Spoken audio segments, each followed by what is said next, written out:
Good morning to all of you. बच्चों, हमारे पास कई बच्चों की रिक्वेस्ट आई थी कि प्लांट किंगडम को आप पीडीएफ के माध्यम से पढ़ाइए, तो मैं आपको प्लांट किंगडम आज पीडीएफ के माध्यम से पढ़ा रही हूँ। इससे आपको दो बेनिफिट होंगे, एक तो मैं आपको लेक्चर दे दूंगी और दूसरा क्या होगा कि आपके पास नोट्स भी अवेलेबल हो जाएंगे। ठीक है, तो प्लांट किंगडम को कहते हैं पादप जगत, इसके बारे में हम आज अध्ययन करेंगे। तो प्लांट किंगडम को पढ़ने से पहले हम ये जान लेते हैं कि प्लांट किंगडम के जो क्लासिफिकेशन है वो प्लांट किंगडम कहाँ से आया। तो देखिए, आर.एच. व्हिटेकर एक साइंटिस्ट हुए हैं। उन्होंने 1969 में, देखिए आपके सामने लिखा है 1969 में उन्होंने 5 किंगडम क्लासिफिकेशन दिया था। 5 जगत का वर्गीकरण आर.एच. व्हिटेकर ने दिया था। और उन्होंने क्या करा था कि जो किंगडम है, जो जगत है, उसको आपने मोनेरा, प्रोटिस्टा, फंजाई, प्लांटी और एनिमेलिया में बांटा था। आर.एच. व्हिटेकर ने 5 किंगडम क्लासिफिकेशन दिया था और उसमें से हम आज बात करेंगे किंगडम प्लांटी की। ठीक है, किंगडम प्लांटी के बारे में हम बात करेंगे कि जो पादप जगत होता है वो क्या होता है। तो आइए जानते हैं पादप जगत के बारे में। तो किंगडम प्लांटी जो पादप जगत होता है, इसके अंतर्गत जो प्लांट्स आते हैं, जो पौधे आते हैं, वो एक तो बहुकोशिकीय होते हैं, मल्टी सेल्यूलर, और दूसरे क्या होते हैं, यूकैरियोटिक प्लांट्स होते हैं। ठीक है, यूकैरियोटिक और प्रोकैरियोटिक आपको पता ही होगा। अगर आपको पता नहीं है तो आप मेरे चैनल पे विजिट कर सकते हैं। ठीक है, तो जो ये किंगडम प्लांटी है, इसमें आपके मल्टी सेल्यूलर यूकैरियोटिक प्लांट्स आते हैं, बहुकोशिकीय यूकैरियोटिक पादप आते हैं। और जो ये प्लांट्स होते हैं, जो किंगडम प्लांटी के जो प्लांट होते हैं, वो फोटोसिंथेटिक होते हैं, स्वपोषी होते हैं, उसको ऑटोट्रॉफिक भी कहते हैं। फोटोसिंथेटिक होते हैं, अपना भोजन स्वयं बनाते हैं।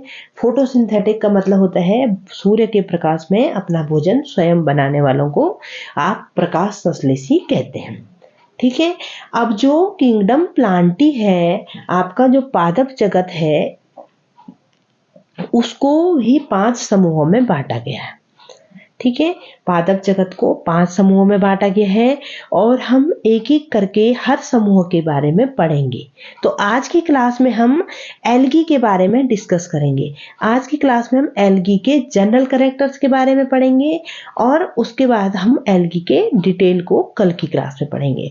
तो एल्गी जो प्लांटी है, किंगडम प्लांटी है, उसमें जो 5 समूह आते हैं वह आते हैं एल्गी, ब्रायोफाइटा, टेरिडोफाइटा, जिम्नोस्पर्म और एंजियोस्पर्म। ठीक है, आज हम पढ़ेंगे एल्गी के बारे में। जो एल्गी है उसके बारे में हम आज डिस्कस करेंगे। तो जो एल्गी का नामकरण है, एल्गी का मतलब क्या होता है? एल्गी मतलब होता है शैवाल। तो एल्गी नाम आपका लिनियस के द्वारा दिया गया है। एल्गी का नामकरण लिनियस के द्वारा किया गया है। और जो एल्गी का अध्ययन है, स्टडी ऑफ एल्गी, शैवालों का अध्ययन, आपका एल्गोलॉजी या फाइकोलॉजी कहलाता है। ठीक है, और father of phycology, father of phycology का मतलब है कि हम वर्ल्ड वाइड की बात कर रहे हैं, पूरे विश्व जगत की बात कर रहे हैं। तो फादर ऑफ फाइकोलॉजी विश्व में आपके फ्रिश्च हैं। और फादर ऑफ इंडियन फाइकोलॉजी, अगर हम भारतीय शैवाल विज्ञान के जनक की बात करें तो वह M.O.P. अयंगर है। ठीक है, अब हम पढ़ेंगे nature of algae. Nature of algae का मतलब होता है कि शैवालों की प्रकृति कैसी होती है। तो जो शैवाल होते हैं वह आपके स्वच्छ जल में भी मिलते हैं और लवणीय जल में भी पाए जाते हैं। फ्रेश वाटर और मैराइन वाटर दोनों जलों में ये पाए जाते हैं। और एल्गी के कई रूप होते हैं, जैसे आपने फिलामेंटस एल्गी देखी होगी, तंतुमय एल्गी, कॉलोनियल एल्गी, कॉलोनी के रूप में रहने वाली एल्गी को कॉलोनियल एल्गी कहते हैं। इसी प्रकार से आपको डिफरेंट टाइप की एल्गी देखने को मिलेगी। ठीक है। अब ये देखिए, जो एल्गी होती है उसके चारों ओर, आपने एल्गी देखी होगी, आपने अपने क्लास में देखा होगा एल्गी को। एल्गी के चारों ओर म्यूसिलेजिनस शीथ होती है, और जो म्यूसिलेजिनस शीथ होती है उसके नीचे आपकी कोशिका भित्ति पाई जाती है। कोशिका भित्ति का मतलब होता है आपकी सेल वॉल पाई जाती है। और जो ये कोशिका भित्ति होती है, सेल वॉल होती है, यह आपकी सेल्यूलोज और पेक्टिन की बनी हुई होती है। ठीक है, सेल्यूलोज और पेक्टिन की बनी हुई होती है। और जो कोशिका भित्ति है उसमें आपके सेल्यूलोज और पेक्टिन के अलावा गेलेक्टॉन्स भी पाए जाते हैं, मेनन्स भी पाए जाते हैं, और कुछ खनिज लवण भी पाए जाते हैं, जैसे कैल्शियम कार्बोनेट। ठीक है, ये आप कोशिका भित्ति में पाए जाते हैं। तो कोशिका भित्ति, शैवालों में कोशिका भित्ति के बाहर एक म्यूसिलेजिनस शीथ पाई जाती है, चिपचिपी सी जो होती है। म्यूसिलेजिनस का मतलब होता है एक चिपचिपी शीथ पाई जाती है, और उसके अंदर कोशिका भित्ति होती है। और कोशिका भित्ति सेल्यूलोज और पेक्टिन की बनी हुई होती है। सेल्यूलोज और पेक्टिन के अलावा उसमें गिलेक्टॉन्स, मेनन्स और खनिज लवण भी होते हैं। ठीक है, अब जो कोशिका, जो आप शैवालों की बात कर रहे हैं यहाँ पे देखिए, तो अगर हम उनके शरीर की बात करें तो जो शैवाल होते हैं उनका शरीर थैलस के समान होता है। शैवालों का जो शरीर होता है वह आपका थैलस के समान होता है। थैलस के समान मतलब वो एक थैले के समान होता है, इस तरह से थैलस के समान होता है। ये शैवालों का शरीर एक थैलस के समान होता है, और उसमें क्या होता है, जड़, तना और पत्ती अब्सेंट रहते हैं। Root, stem and leaf are totally absent. ठीक है, रूट, स्टेम एंड लीफ, जड़, तना और पत्ती अनुपस्थित होते हैं। उसके अलावा जो शैवाल होते हैं उनमें वेस्कुलर सिस्टम भी नहीं पाया जाता है। ठीक है, ऊतक तंत्र भी नहीं पाया जाता है। किसमें? शैवालों में ऊतक तंत्र भी नहीं पाया जाता है, और शैवालों का शरीर थैलस के समान होता है। उनमें जड़, तना और पत्ती भी अनुपस्थित रहते हैं। अब देखिए, एक साइंटिस्ट हुए हमारे पास, एंडलिचर। एंडलिचर ने जो एल्गी है, एल्गी को थैलोफाइट में रखा था। थैलोफाइटा में किसने रखा था? एंडलिचर ने रखा था। एंडलिचर ने एल्गी को थैलोफाइटा में रखा था। एक क्वेश्चन बार बार आता है कि थैलोफाइटा में कौन से साइंटिस्ट ने रखा था? तो एंडलिचर ने रखा था। अब देखिए कि जो एल्गी होती है इसमें जड़, तना और पत्ती अनुपस्थित होती है, ऊतक तंत्र भी अनुपस्थित होता है, लेकिन फिर भी ये फोटोसिंथेटिक होते हैं, प्रकाश संश्लेषी होते हैं, क्योंकि इनमें क्लोरोप्लास्ट पाया जाता है। एल्गी में क्लोरोप्लास्ट पाया जाता है, इसलिए एल्गी क्या होती है? स्वपोषी होती है, फोटो ऑटोट्रोपिक होती है। ठीक है, जो शैवालों का वर्गीकरण है, अगर हम वर्गीकरण की बात करें तो जो शैवाल है उनका वर्गीकरण मुख्यतया वर्णकों के आधार पे किया गया है।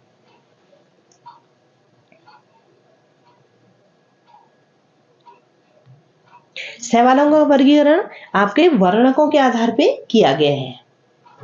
और जो शैवालों में अधिकतर पाए जाने वाले जो वर्णक हैं वो है chlorophyll A and B, beta carotene. Chlorophyll A और बीटा कैरोटीन शैवालों के क्या है? सर्वात्रिक वर्णक हैं। सबसे अधिक पाए जाने वाले वर्णक क्या हैं? क्लोरोफिल ए है और बीटा कैरोटीन है। ठीक है, जो शैवाल है वो विभिन्न स्थानों में पाई जाती है, जैसे मॉइस्ट मतलब नमी हो गया, नमी स्टोन में पाई जाती है, सॉयल मिट्टी में पाई जाती है, लकड़ियों पर पाई जाती है। उसके अलावा जो शैवाल है वह सहजीवन में भी पाया जाता है, जैसे जो फंजाई है उसके साथ सहजीवन, जो शैवाल है, एल्गी है, वो फंजाई के साथ सहजीवन दर्शाता है, सिम्बायोसिस दर्शाता है और आपका लाइकेन बना देता है। उसके अलावा जो ये एल्गी है यह एनिमल्स के साथ भी सहजीवन में रहता है, सिम्बायोसिस में रहता है। ठीक है, जैसे इसका एग्जांपल हो गया स्लॉथ बियर। ये इसका एग्जाम्पल है कि इसके साथ एल्गी सहजीवन में रहती है। अब कैसे रहती है उसको हम आगे की क्लास में डिस्कस करेंगे। आज हम इसके जनरल फीचर के बारे में पढ़ रहे हैं कि जो शैवाल है उसके जनरल फीचर क्या क्या होते हैं। अब हम बात करेंगे रिप्रोडक्शन ऑफ एल्गी। एल्गी में जनन किस प्रकार से होता है। तो देखिए बच्चों, जो एल्गी है उसमें रिप्रोडक्शन, उसमें जो जनन है वो आपके मुख्यतया 3 प्रकार से होता है। एल्गी में जो जनन है वो 3 प्रकार से होता है। एक होता है वेजिटेटिव रिप्रोडक्शन, दूसरा होता है आपका एसेक्सुअल रिप्रोडक्शन और तीसरा होता है आपका सेक्सुअल रिप्रोडक्शन। वेजिटेटिव रिप्रोडक्शन मतलब होता है कायिक जनन, एसेक्सुअल रिप्रोडक्शन मतलब होता है अलैंगिक जनन और सेक्सुअल रिप्रोडक्शन मतलब होता है लैंगिक जनन। तो सबसे पहले हम पढ़ेंगे वेजिटेटिव रिप्रोडक्शन के बारे में, कायिक जनन के बारे में हम पढ़ेंगे। तो जो कायिक जनन है, जो वेजिटेटिव रिप्रोडक्शन है, वह अधिकतर फ्रेगमेंटेशन के द्वारा होता है, खंडन के द्वारा होता है आपका कायिक जनन। और ये अधिकतर उन शैवालों में होता है जो तंतुमय होते हैं। फिलामेंटस एल्गी में ज्यादातर ये क्या होता है ये वेजिटेटिव रिप्रोडक्शन ज्यादातर फिलामेंटस एल्गी में पाया जाता है। एसेक्सुअल रिप्रोडक्शन की बात करें तो एसेक्सुअल रिप्रोडक्शन में अगर अनुकूल परिस्थितियां हैं, फेवरेबल कंडीशंस हैं, तो तब तो जूस्पोर्स बनते हैं, चल बीजाणु बनते हैं। लेकिन अगर स्थितियां विपरीत हैं तब आपके अचल बीजाणु बनेंगे, सुप्त बीजाणु और एकाइनेट्स आदि बनते हैं। ठीक है। और जो सेक्सुअल रिप्रोडक्शन है अगर हम उसकी बात करें तो जो लैंगिक जनन है वह उसमें 3 प्रकार से होता है। एक होता है आइसोगेमस, दूसरा होता है एनाइसोगेमस और तीसरा होता है ओगेमस। ठीक है। तो जो आइसोगेमस होता है इसमें जो गैमीट्स बनते हैं वो आकारिकीय रूप से समान होते हैं, देखने में बिल्कुल समान लगते हैं, मॉर्फोलॉजिकली बिल्कुल क्या होते हैं, एक जैसे होते हैं। गैमीट्स आर मॉर्फोलॉजिकली सेम, आकारीय रूप से बिल्कुल समान होते हैं, उसको आइसोगेमस कहते हैं। इसके एग्जाम्पल क्या हो गए, स्पाइरोगायरा हो गया, क्लेमाइडोमोनास डिब्रियनम, इसकी स्पीसीज है डिब्रियनम, क्लेमाइडोमोनास डिब्रियनम, इसमें आइसोगेमस पाया जाता है। अब हम एनाइसोगेमस की बात करें तो एनाइसोगेमस में क्या होता है कि जो गैमीट्स होते हैं वो मॉर्फोलॉजिकली अलग अलग होते हैं, आकारिकीय रूप से, बाह्य जो आकारिकीय रूप से अलग अलग प्रकार के होते हैं, जैसे क्लेमाइडोमोनास ब्रोनी। और अगर हम oogemus की बात करें तो oogemus में क्या होता है, जो मेल गैमीट होता है वह मोटाइल होता है। मोटाइल का मतलब होता है चल होता है, एंड स्मॉल और छोटा भी होता है। तो मेल गैमीट चल भी होता है और छोटा भी होता है। और जो मादा गैमीट्स होती है, जो फीमेल गैमीट होती है, वह क्या होता है आपका नॉन मोटाइल, अचल भी होती है और लार्ज बड़ी भी होती है। ठीक है। जैसे वॉलवॉक्स हो गया, फ्यूकस हो गया, इसमें oogemus पाया जाता है। जो एल्गी है उसके नर जननांग को आप एंथ्रीडियम कहेंगे और मादा जननांग को आप oogoनियम कहेंगे।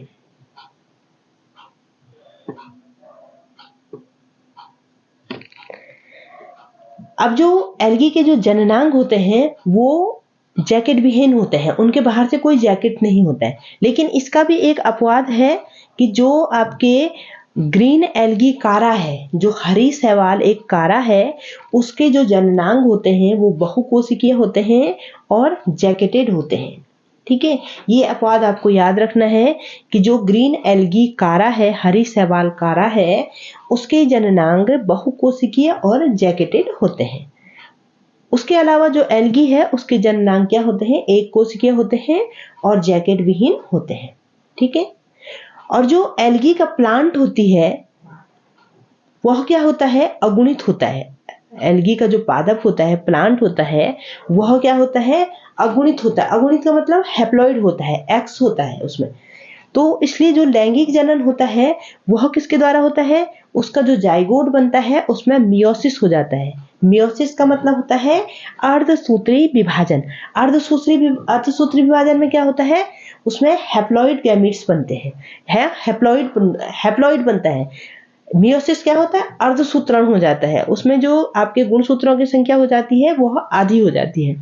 तो इसका जीवन चक्र इसलिए क्योंकि उनका जो प्लांट मेन प्लांट बॉडी क्या है, हैप्लॉइड है, अगुणित है, इसलिए जो एल्गी है उनका जो जीवन चक्र है, जो लाइफ साइकिल है, वो हैप्लॉन्टिक होती है। ठीक है, लेकिन इसका भी अपवाद है, एक ब्राउन एल्गी है, उसका जो जो है वो द्विगुणित होता है, उसका जो पादप शरीर है वह क्या होता है, द्विगुणित होता है। तो इसके बारे में हम डिटेल में आगे पढ़ेंगे कि जो हैप्लॉन्टिक लाइफ साइकिल होती है, जो डिप्लॉन्टिक लाइफ साइकिल होती है, उसको किस प्रकार से आपको पढ़ना है, उसको हम इसकी नेक्स्ट क्लासेस में पढ़ेंगे। तो एल्गी में जो जाइगोटिक मियोसिस होता है, मतलब जो जाइगोट बनता है उसमें जो प्रथम विभाजन होता है वह मियोसिस होता है। ज्यादातर क्या होता है, जो हायर प्लांट में जाएंगे आप तो उसमें क्या होता है, जब जाइगोट बनेगा तो उसके बाद माइटोसिस होगा। लेकिन यहाँ पे क्या हो रहा है, यहाँ पे जो जाइगोट बन रहा है उसमें प्रथम विभाजन आपका मियोसिस हो जाता है, इसलिए इसमें एम्ब्रियो नहीं बनता है, इसलिए इसमें एम्ब्रियो नहीं बनता है। एल्गी में जाइगोट बनने के फलस्वरूप एम्ब्रियो क्यों नहीं बनता है, क्योंकि जो जाइगोट होता है उसमें आपका मियोसिस हो जाता है, इसलिए उसमें एम्ब्रियो नहीं बनता है।